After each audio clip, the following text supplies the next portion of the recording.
This is Jeff Deist, and you're listening to the Human Action Podcast.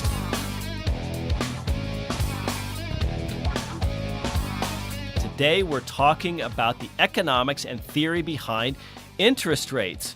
Where do they come from? What's their function? And most importantly, what is the correct theory to help us understand interest rates and why they exist? It turns out the classical and neoclassicals didn't particularly understand this. The Marxists were wrong. The Keynesians were wrong. And it took a French economist named Turgot and later on some of the great Austrians like Bomberwerk and Mises to really explain why interest rates exist and what their function is. And here to help us discuss this is, again, the great Dr. Jeff Herbner from Grove City College. Well, Dr. Jeffrey Herbner, thanks so much for joining us again on the Human Action Podcast. Oh, thanks for having me, Jeff. It's a real pleasure. Boy, you talk about interest rates. It seems like this dry subject. I'm not sure most people or even most economists even think that there's a theory to any of this. Interest rates are just some sort of, I guess, public policy tool or just a mechanical item for bankers to apply somehow. I mean, interest rate theory, do people think about this? No, as you say, not too carefully, I would say. They may have some kind of notions in the back of their head about it, but not very well thought out most of the time. Well, let's start chronologically. Let's start early. Help us walk through some of the early conceptions or ideas of what interest is. Of course, it's always tied to capital. Capital and interest are sort of two sides of a topic, but since capital theory is such a huge thing unto itself, I want to sort of stick to interest rates today. So, I mean, give us a sense of Adam Smith, for example, for the early classical idea of interest rates. All right, and we can even, we could start there and mention also Turgot in this context. Yeah, so right, so Turgot is maybe a bit before Adam Smith chronologically. Right, and Turgot, interestingly, was proto-Austrian on this. Rothschild has a really great section in his History of Thought on Turgot on subjective value and pricing and also interest in capitalization.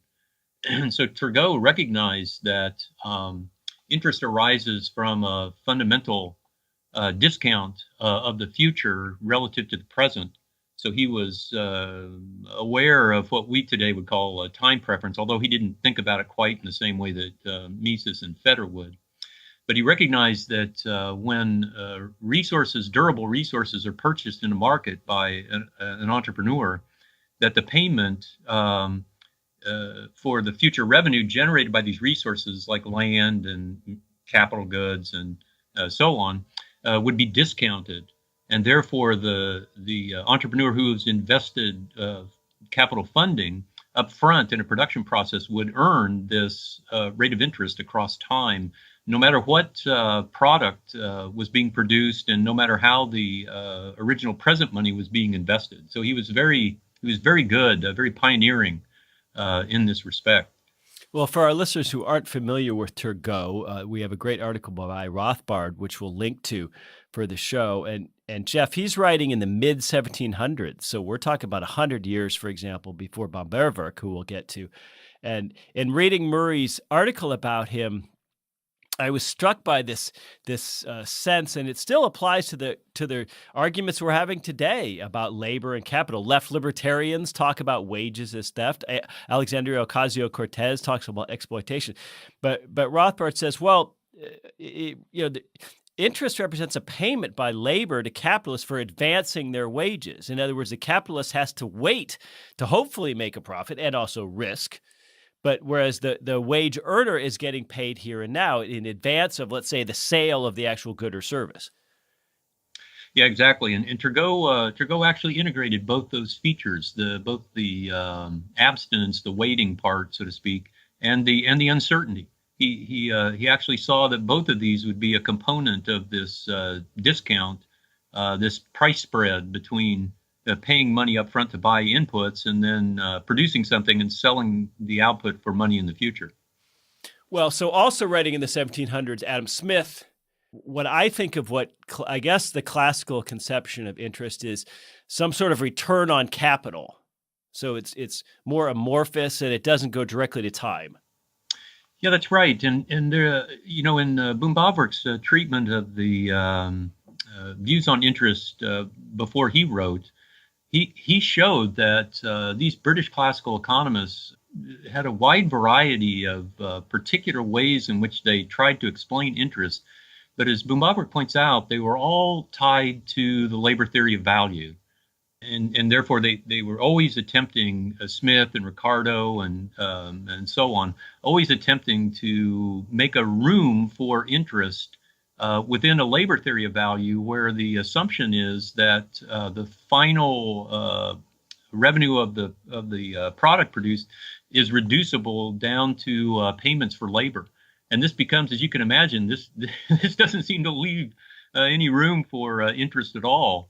And so it always had to be something like what Bumbaverk called use theories of resources, that there was somehow a separable use value that was tied to labor that was used then to engage in production by combining capital and labor together.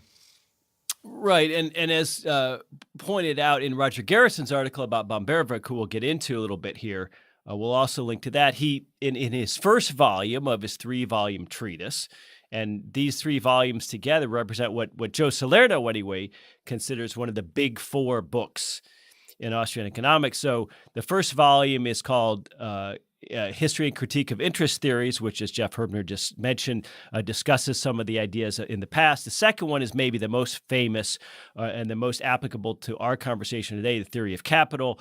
And the third is called Further Essays on Capital and Interest. And all of these are written basically in the 1880s. But in that first one, where he's criticizing some of these, he really helps us, I guess, better understand all the thoughts that had come until then. But one thing I like to point out, Jeff, is he never read. He died just after Mises's Theory of Money and Credit came out, and in correspondence appears to have not read that, and thus was never influenced by it. Right. So Mises himself writes that when his book Theory of Money and Credit came out in 1912, that Bumbaverk spent some time in his private seminar discussing the work. But as Mises chronicles that discussion, Bumbaverk was really not accepting of Mises's approach to money and what he was trying to get at. He seemed somewhat uncomprehending of the whole structure of the book and what Mises was trying to do. Yeah, and of course, Mises distinguishes himself from Bumbaverk a little later, or actually decades later, in Human Action. But let's get a little further into what the gist of Bumbaverk's second volume, his Capital and Interest, the second volume, is all about. I mean, first and foremost, he brings us back again to this idea, again and again to this idea of time, that there's a difference in value between present and future goods. And the two of us talking, that sounds so easy and obvious, but in the 1880s, maybe that wasn't so obvious to everyone. Maybe you and I benefit from hindsight here. Well, absolutely we do, and it's to our great benefit, of course, to be able to have read and absorb Bumbaverk's work. He, of course, was a very complicated writer in pioneering his own theory of interest, because as Rothbard and others have pointed out, even though he stressed time preference, he has a more objective component of what determines time preference than we would think of, or that was filtered out really by Mises and Frank Fetter. He seems to think that and argues that time preference itself is there's a law that influences the rate of time preference itself, that's determined in turn by the technical considerations of production. And so Bumbaverk himself sort of reintroduced into his own theory, after showing that other theories based on productivity were no good, an element of productivity. And so it seems like the temporal element has at least been alluded to in earlier work. Obviously, Turgot understood it, but did the classicals understand interest as this idea of discounting things in the future? Or, I mean, was a temporal element there for work before von Bavarik other than Turgot? It was. So Bavarik points out that Senior had what Bavarik called an abstinence theory of interest, which then involved a weighting or a time element. And the criticism that Bavarik made of this, although he pointed out that that is somewhat better than the other British classical economists, was that this would explain only the supply of loanable funds and wouldn't explain the demand. Why would people pay just because the supplier of loanable funds insists on a payment in order to abstain from present consumption? Right. They're only giving something up because somebody else wants what they're giving up. Yeah, exactly. In effect.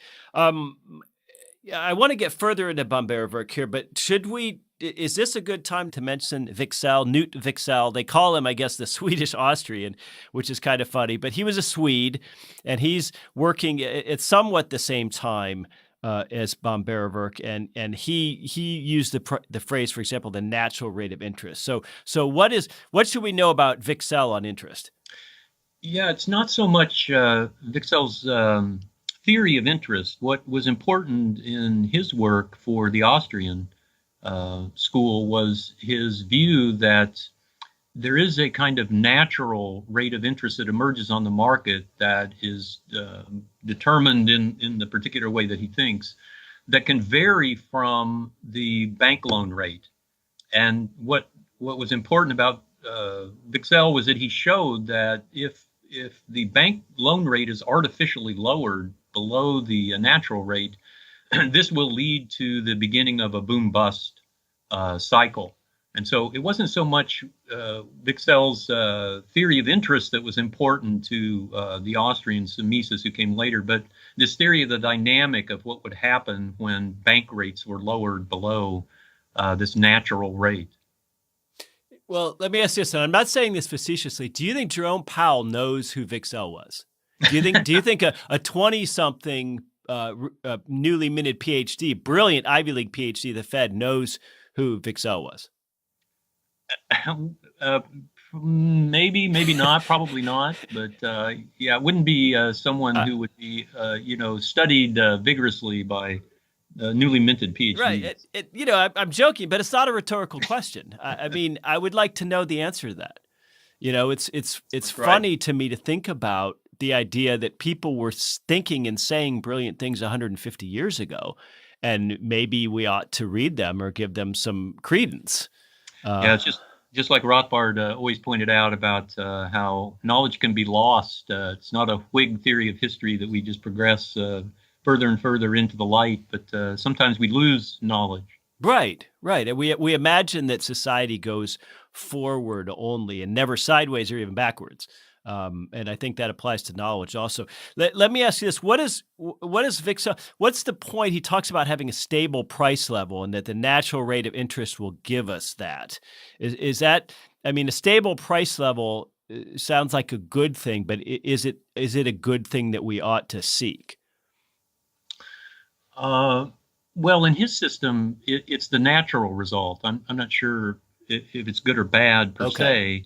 What Wicksell was trying to do was simply to explain the causes behind price inflation and the causes behind price deflation. And within his system, he thought about this with respect to the quantity theory of money. But within his system, this was the mechanism by which price inflation would be set in motion. That without this distortion of the bank rate below the natural rate, if the natural rate were just persisting in the market and left alone, then we would have stable array of prices. But if the bank rate were lowered, then you would have arbitrage. Entrepreneurs begin to borrow at the bank rate, low rate of interest, and arbitrage those funds into production.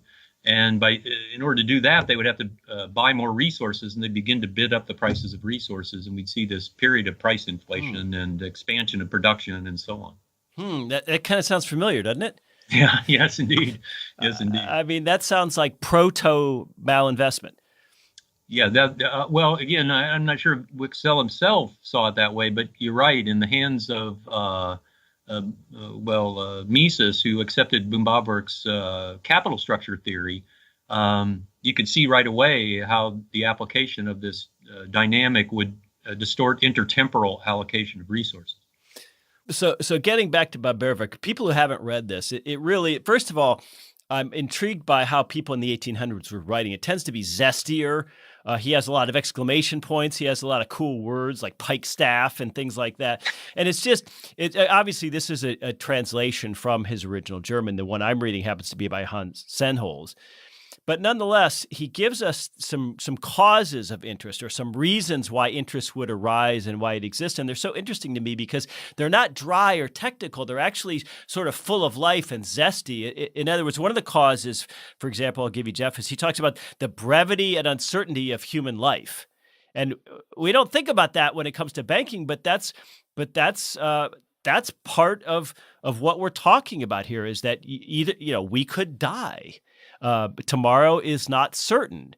And so interest has almost a philosophical or metaphysical element. Yeah, that's exactly right. And when Bumbavork mentions that, he's more in line with what Mises would take as the notion of time preference, that it's simply bound up in the human condition of us being finite and temporal beings. It must be the case, because we're temporal, that we distinguish between sooner and later, and that we always prefer sooner satisfaction of an end to later. Now, Bumbavork wouldn't formulate it this way, but that's the statement where he's getting closest to what Mises would formulate later. I should add on your point about the liveliness of Bumbavork. He also is he's very interesting in the way that he argues by analogy. You may have picked up on this too. When you read through, he'll state an argument kind of dryly from some author long ago, and then he'll say, this is analogous to this particular case, and then he'll give us a really interesting modern case, modern for him. Yeah, and just the level of writing, I think in part it's because economics was not thought of as such a standalone discipline at the time. So as a result, I think the writers in the 1800s brought in a lot more history and philosophy and other sciences. When you talk about the temporal element, and I think all of our listeners would agree that humans are temporal beings, and that this is sort of an a priori truth about humans, that we always prefer present consumption to future.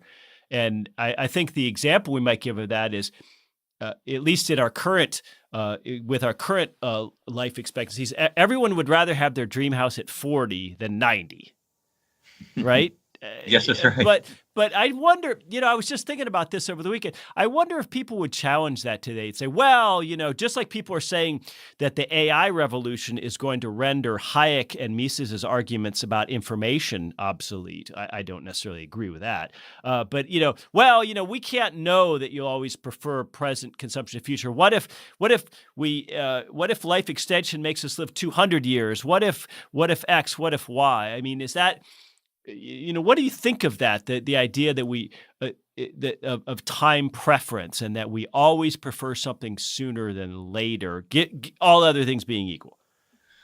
Right. Again, I'm a complete Misesian on this. I think that it's the same or analogous to the existence of our being finite, which implies then the scarcity of the means that we can apply to the attainment of ends. Once we recognize that means are scarce with respect to the attainment of our ends, it follows, just as a matter of logical deduction, that we would always prefer more of a good to less of it, as long as this good remains scarce, because we're finite. And Mises argues the same way then about our temporal existence. Since we exist in time, we recognize right away the difference between sooner and later. Once we recognize the difference between sooner and later, because of the passage of time, we always prefer, now he specifies, a given satisfaction sooner as opposed to the same satisfaction later. So it's a ceteris paribus claim that he makes. He's very careful in the way that he words this to ward off objections of the sort that you're talking about. Well, I guess when we solve scarcity and mortality, via technology. We can drop all this Austrian economics business. Yeah, we'll just live forever at the bliss point, right? Yeah, but another point that Bombevic makes that I really enjoy is that he says, and I'm quoting him, nothing in the nature of interest could make it unfair or unjust in itself. So he's, there are worldviews. There are left-wing worldviews. There are, in the Islamic world, there are different ideas about whether interest is ethical or moral. And he's making the case that because it arises naturally, there's nothing about interest per se, contra the Marxists, that's exploitative. Yeah, that's right. And again, he notices this, and Rothbard emphasizes this, but Bombevic even notices this about Turgot. Turgot was a great opponent of anti-usury laws of the Middle Ages, and he made precisely this point, a very realistic analysis, where he said, "Look, it's just in the nature of human existence that people are going to lend and borrow at a positive rate of interest, and if you outlaw this, it won't eliminate it; it'll just drive it into other channels that are less efficient." Yeah, and I think there's some parallels here to philosophy, to sociology, even to ethics, where we say that generally speaking, things that comport with human nature are good, and things that are at odds with human nature are bad. I mean, we're getting into that. That's why I love reading old Austrian stuff, is because it's not dry. It makes you think about life in the broader sense. Yeah, that's absolutely right. Guido Holtzmann has this great introduction to Mises's epistemological problems, where he makes this point about the early Austrians really thinking of themselves more broadly than just as economists in the narrow sense, but as sociologists, if you will, or commentators on a broader social nexus. Yeah, and so in developing what we now would call a time preference theory of interest, Bombevic wasn't using that term per se. Fast forward to like, for instance, Frank Knight, when we talked about Menger's principles. Frank Knight had written many years later, in about 1950, had written an introduction to that book where he criticizes this outright time preference theory of interest. And I'm quoting Frank Knight from that introduction. He seems, it seems untenable in the absence of any reason to believe in the underlying psychological assumptions. And so this is getting into something that Bombevic had not yet gotten into, because Mises had developed praxeology and the things that precede praxeology, which we call timology. So talk about the underlying psychological assumptions, which here Frank Knight is dismissing, that undergird all of this. Right. So the way I would think about this is that Knight seems to, with respect to interest, he seems to think that this is just a phenomena of production itself. In other words, when he thinks of interest, what he's trying to conceptualize is simply the greater physical productivity of capital-intensive production processes. And so he bypasses the very fundamental notion, really, even of human action, in the sense of the way that Mises thinks about it as the relationship between the human mind that's evaluating and choosing and so on, and these objective features of the world. Knight, wants to criticize this more robust analysis that Mises introduces by just looking at one element of human action, which is this objective, technical, physical set of production possibilities. And presumably Frank Knight had read Bombevic, would you imagine? Oh, absolutely. Okay, so but again, the first volume of Bombevic's 3-volume treatise is all about debunking use theories, productivity theories, abstinence theories, etc. So it sounds like you are applying to Frank Knight sort of a productivity theory of interest. Yeah, that seems, this is what he wrote in response to the Austrian, to this time preference, view. He wrote about Crusonia plants and so on that generate just by natural growth an increase in their size or fruit or whatever over time. and that this proves, definitively that there's if you own the plant, you earn this stream of physical return, and that's all we need to explain. Whereas, as Bumbaver pointed out, that's not what we're trying to explain with interest. What we're trying to explain with interest is the intertemporal price of money. We're trying to explain the phenomena of the market, which is brought about by human choice and action, and not by just mere technical features. Before we move, let's say, farther ahead into Mises on interest, let's get out of the 1800s into the early 1900s. Keynes had this idea of liquidity preference theory that we like things that can be more quickly or readily converted into currency, and to the extent they can be, they'll command a lower rate of interest, whereas things that are less liquid and thus bear some more uncertainty or a longer period of time will command a higher rate of interest. So this first of all, I assume that from your perspective this is wrong, and second of all, nonetheless, we keep coming back to this element of time, which other schools seem to, if not grudgingly accept, at least weave into their own ideas.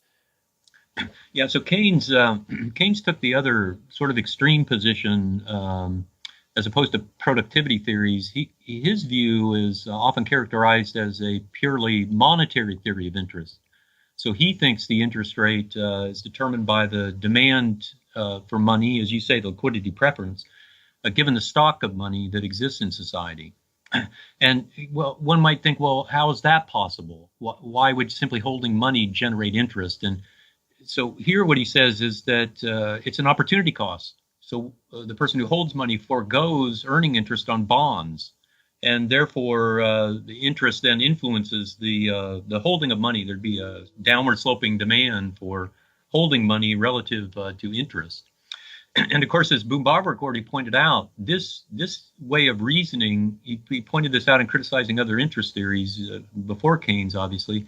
This method of reasoning from explaining the price of something as an opportunity cost, it doesn't work. This is logically inadequate. You can't explain the price of the product of something by its opportunity cost alone, as we've already mentioned. You have to explain it by the demand for the thing and not just the opportunity given up by the person supplying it. The other aspect of Keynes' theory, of course, is what he calls the marginal efficiency of investment. So Keynes thought that each investable project in the economy, the investor could calculate the rate of return on this investment, and then invest in the higher rate of return projects, out to the loan rate at which you could borrow money. But this too is completely overturned. This view is completely overturned by Fetter, and really implicitly by Turgot, who pointed out that the rate of return on an investment depends upon the price you pay for the resources that you buy in order to engage in the project. And the price that you're willing to pay for the resources, that an entrepreneur or investor is willing to pay for the resources, is the capitalized value of the future revenue stream. And the capitalized value is determined by the rate of interest itself. So once again, this is just logically untenable to reason the way that Keynes did. But what we think of as a Keynesian today, and of course, a lot of views, a lot of neo-Keynesianism, whatever you want to call it, a lot of views ascribed to Keynes are not necessarily actually held by him. I'm someone who has read nothing by Keynes other than the general theory. So it seems to me if your sole MO is to stimulate demand in an economy, and that you believe consumption equals prosperity, which seems to be what we believe today, then high interest rates are bad.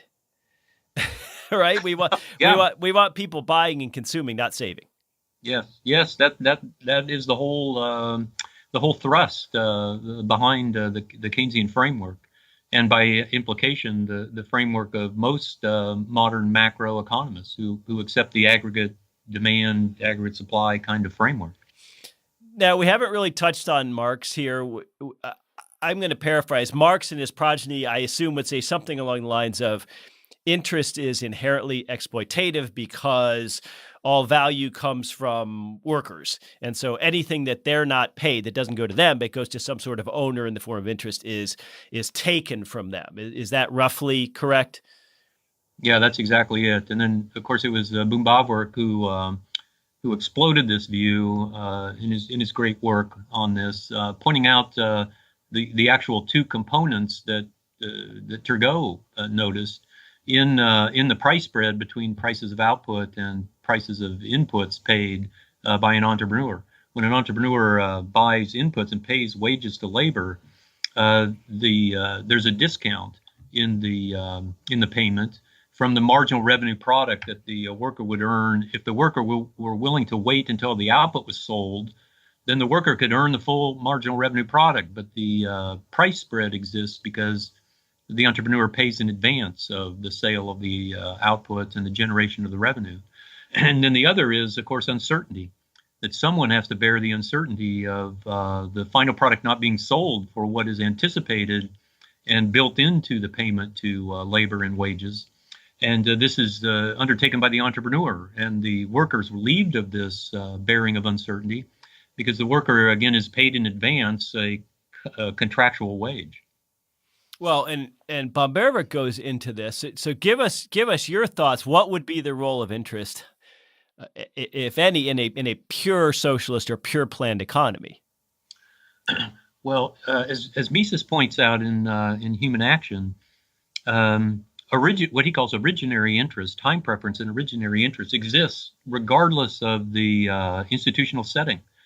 It exists in the Caruso economy, it exists in the socialist economy, it exists in the market economy, and so on.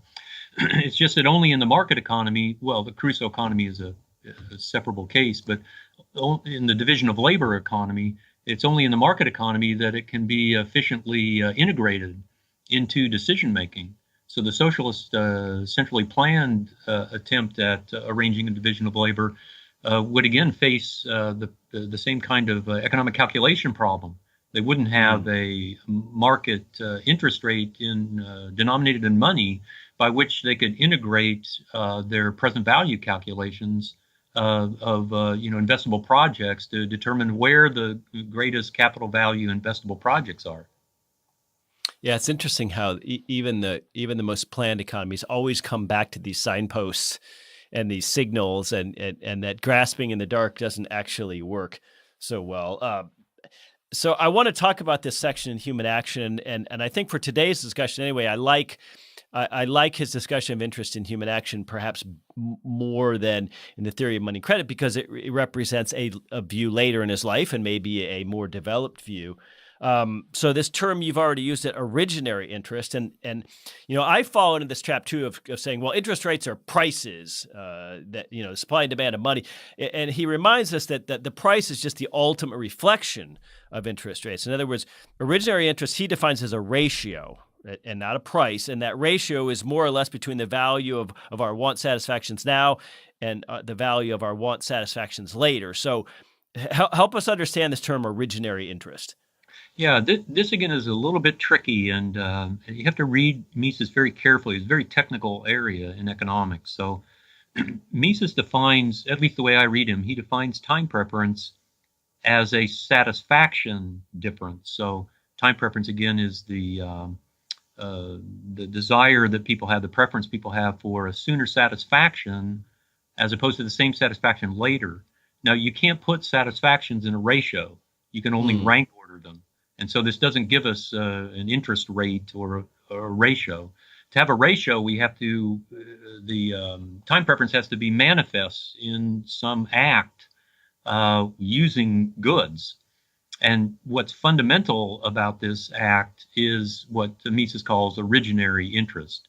This is the ratio of present goods to future goods. Well, the premium that present goods command over future goods, as he puts it, of like kind and quantity. Now, the other complicating factor, of course, is that the only actual manifestation of originary interest is in money and not in actual goods that are being bought with money and then sold for money. So an entrepreneur borrows money or self-finances production to buy a collection of inputs, and then transforms these inputs into other goods, output, and then sells the output for money. Mm-hmm. And the interest on the market that the entrepreneur earns is in the form of money, even though the entrepreneur is fundamentally taking this collection of goods and transforming it and then producing something of greater value in the future in terms of the output.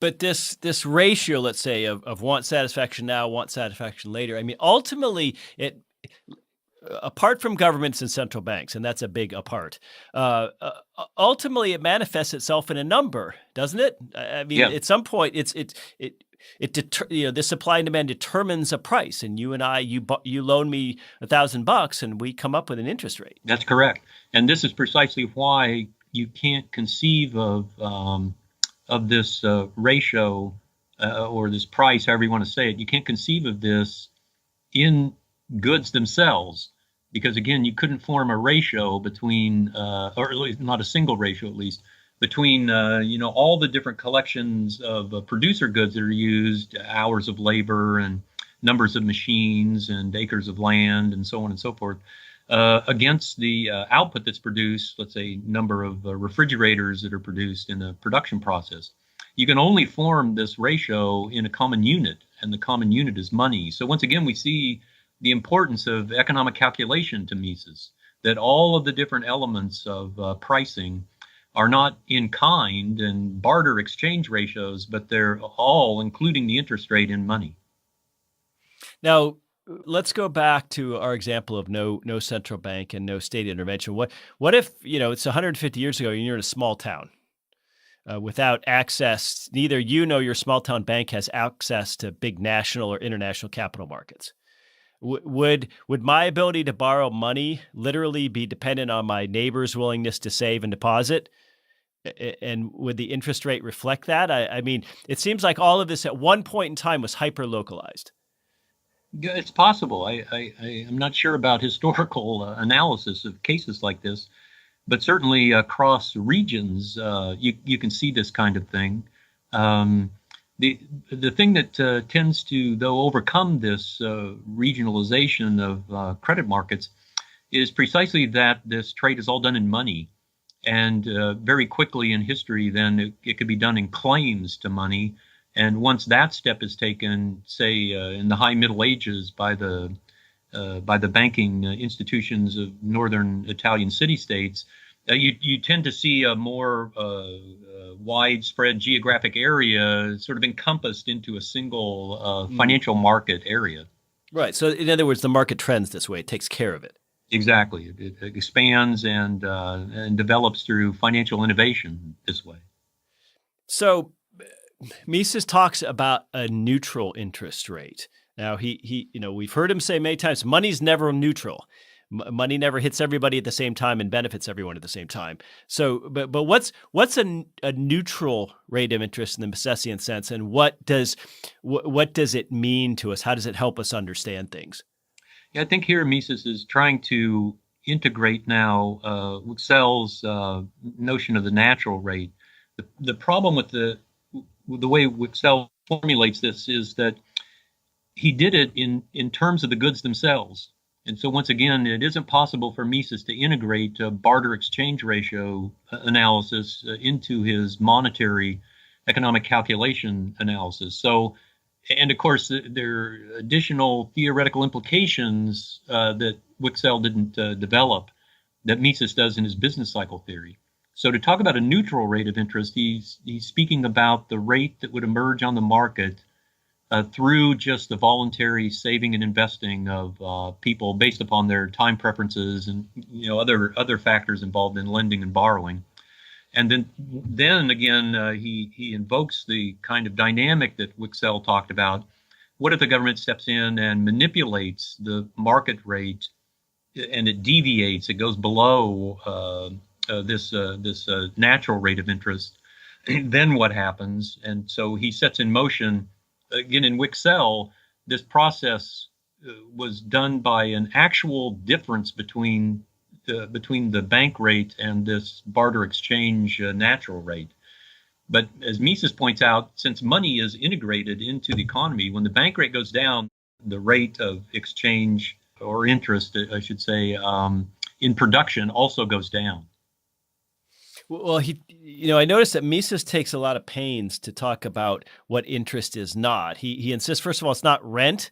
If you recall, he has a sort of a pretty lengthy few pages about how it's not rent and it's not Right. return on capital. And in the context of this lengthy few pages, what I really liked was he sort of debunks this whole triumvirate of labor, capital, land. We tend to look at things as one of these three categories, and Mises takes pains to say this is very unhelpful.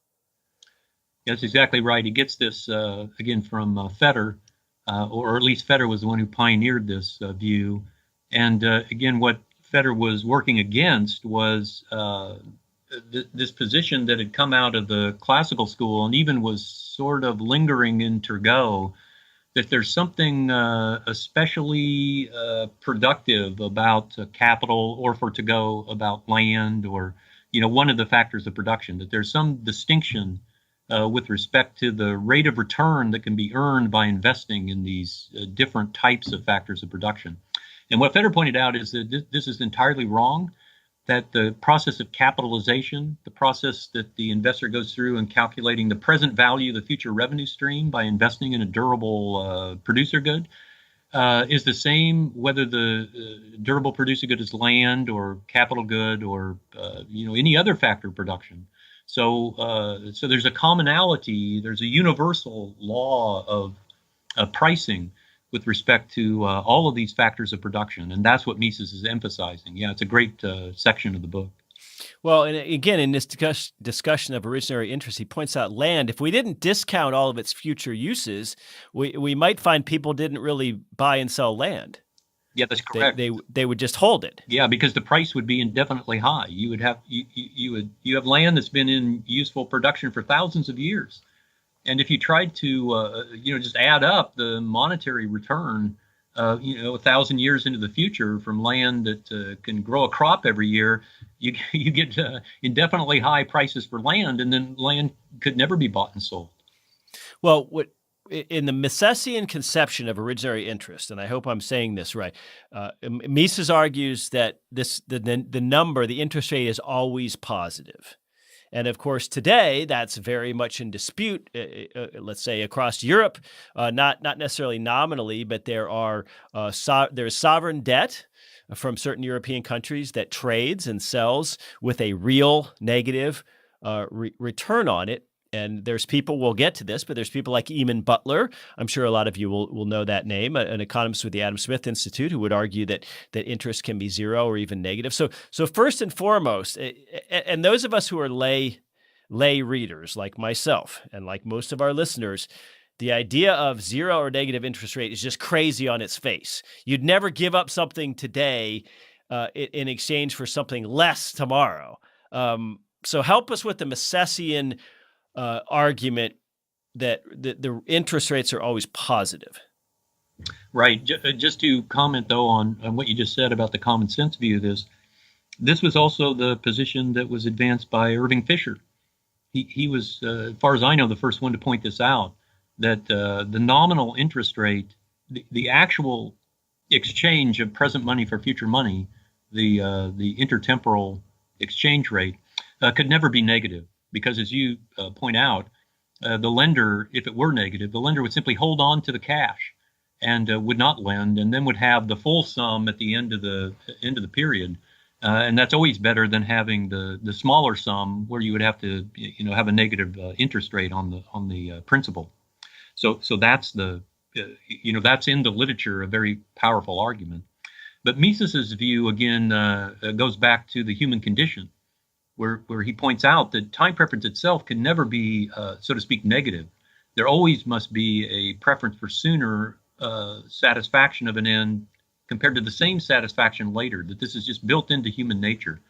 And if originary interest then is just a manifestation of time preference, as Mises argues, well, then the originary interest can never be negative. Right. And let's talk a little bit more about this. Now, and in the future, ladies and gentlemen, I'm going to do a show more on the actual mechanics of central bank money creation and central bank interest rate targeting. Maybe we won't use the term setting. So this discussion is more about interest rate theory. So I want to again make that point. But let's say interest rates were zero, not even negative, but zero on just something like my Vanguard money market.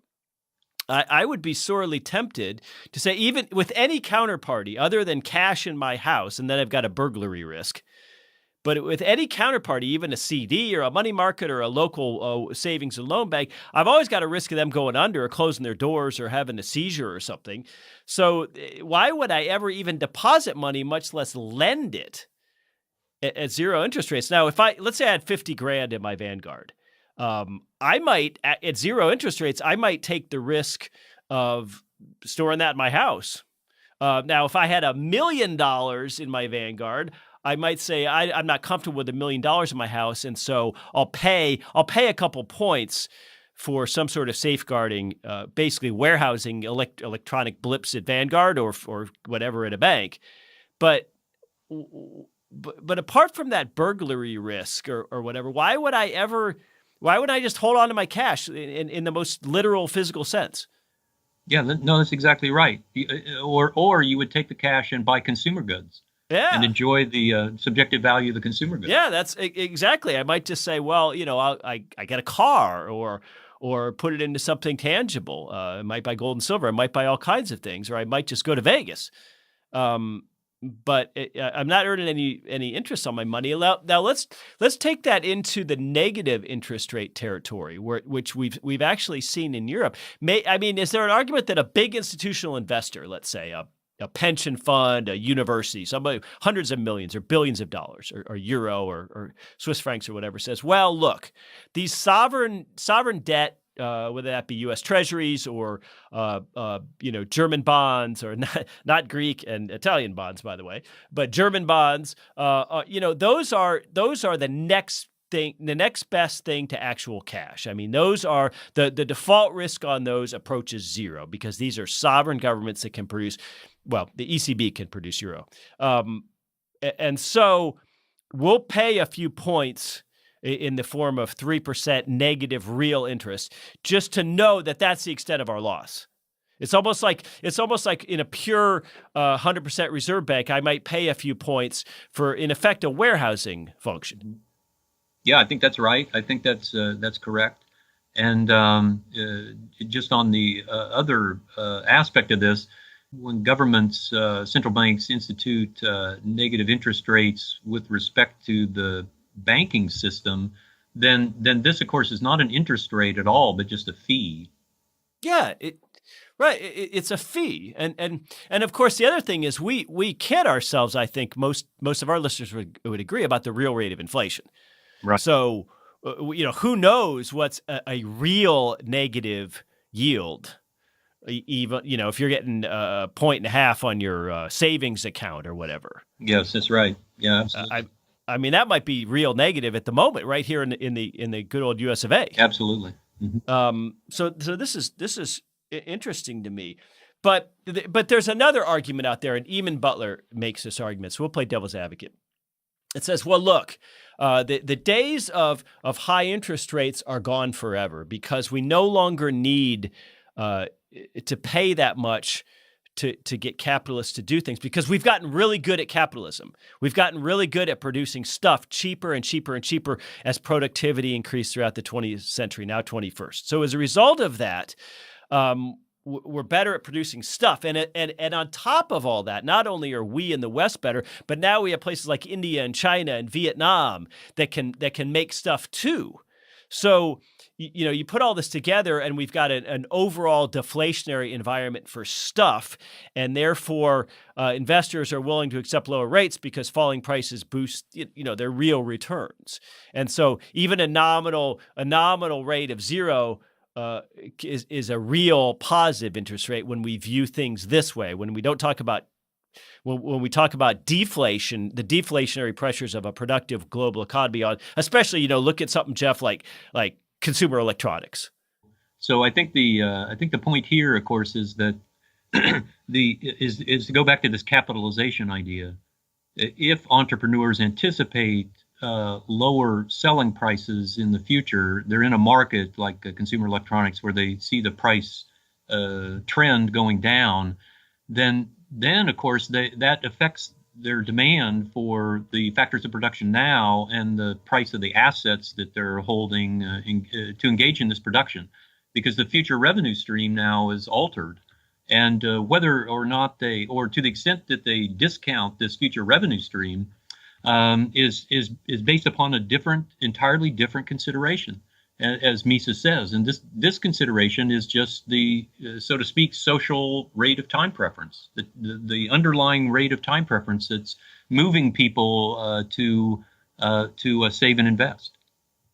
So, but doesn't that imply that interest rates would adjust positive? In other words, wouldn't they factor in, for instance, or they'd capitalist entrepreneurs would factor this into their wages going forward? Yeah. The wages they pay, wages and prices for capital goods, mainly prices for capital goods. This whole deflationary push in consumer electronics is driven by falling prices for the intermediate capital goods, and not so much wages. But you're right, the price structure. The production price structure is going down. So I wonder if it's really deflation and productivity and technology has a lot to do with that. You know, technology is what makes a cell phone so much better than a desktop computer 25 years ago. I wonder if the idea that we all feel kind of materially well off in the West is really just a result of technology and productivity and deflation outpacing the rapaciousness of governments and central banks. So it's not because people want to say, look, you libertarians, if you guys were right about all these regulations and all these taxes and all this central bank intervention, we'd be getting poorer. But we're not. Look at this. I just got this incredible, cell phone for $400. Yeah, well, we need to recognize here, in addition to what you have already said, that they're different. They're freer and less free sectors in the economy. And of course, the government doesn't heavily regulate or subsidize consumer electronics. And so this is a freer part of the economy. And naturally, this attracts even more investment than would be otherwise. And if you look at areas of the economy that are heavily regulated, healthcare and so on, you see prices going up and up and up, and quality going down and down and down. Yeah, isn't that amazing? We look at healthcare and education. Right. The two areas where government, and of course, it wasn't that long ago, even 10 or 15 years ago, we considered Silicon Valley was the Wild West. And it was considered, one thing the United States is good at is software. And we've in many ways led the world. And we always had this sort of cowboy view of venture capital operating in Silicon Valley, and that there were these fortunes to be made. And even big companies like Microsoft used to almost sort of pride themselves on not having a lobbying presence in Washington, D.C., that they were operating outside of that. And of course, now, Facebook and Google and Microsoft have some lobbyists, let's just say. Yeah. Unfortunately, times are a-changing. Yeah, but really, interest rates would, in other words, I guess the point I'm trying to get at here is that deflation alone doesn't create an argument for zero or negative interest rates. No, that's correct. It does not, precisely because entrepreneurs are always, and investors are always forward-looking. And so if they see the trend of output prices falling, they lower their demands right now for the factors of production, especially capital. And therefore, the whole price structure goes down without any difference in the price spread between output prices and input prices. Well, I'll leave you, Jeff, with this question. Let's say some of our listeners, I hope some of our listeners will go check out Bomberwerk. We will link not only to the Turgot article I mentioned by Murray Rothbard, but we'll also link to a great sort of summary biography of Bomberwerk written by Roger Garrison, and you'll really enjoy it and you'll learn a lot from it. But if one of our listeners wanted to maybe grasp interest rates better than they grasp them now, what would be a recommended book or article that you might think of to help them with that wouldn't require a treatise-length reading assignment? Hmm. Right. The great work is Rothbard's edited volume of Frank Fetter's articles, Capital Interest and Rent. Okay. And we've got that available at Mises.org. But, the other thing that we haven't touched on, Jeff, is that there's an ethical component to all of this. Obviously, Guido Hülsmann has his great book, The Ethics of Money Production. Interest plays a role in all this. In other words, it's not just that interest rates, as we mentioned at the beginning of the show, are some technical policy tool that regulators or technocrats or central bankers use to adjust up and down, and the economy is kind of like the space heater in your office or something. It's too hot or too cool. But instead, I mean, there's a component to all of this that goes back to time, not only to our interest in things now rather than later, but also in saving for a rainy day, for recognizing we're hopefully going to get old someday, and maybe even more hopefully that we might have children or grandchildren who live on. And when you would interfere with this process, when you interfere with interest rates, there's an ethical and cultural component to that, not just financial or economic. That's absolutely true. It breaks the natural intergenerational associations and families. It stifles the creativity of people who are more inclined to that sort of activity because of the dearth of investing funds and so on. Yeah, it's Guido's work is great in this respect. Well, again, it's Guido Hülsmann, The Ethics of Money Production, a magnificent slim volume. And if you're not following me on Twitter at Jeff Deist, follow me, send me a message, and I might just send you a copy of that book for free because you'll really enjoy it. It's not your typical economics text. That said, Dr. Jeffrey Herbner at Grove City, thanks so much. This was really a great conversation. It helped me, and I'm sure it'll help our listeners. Thank you, Jeff. All right, take care. The Human Action Podcast is available on iTunes, SoundCloud, Stitcher, Spotify, Google Play, and on Mises.org. Subscribe to get new episodes every week and find more content like this on Mises.org.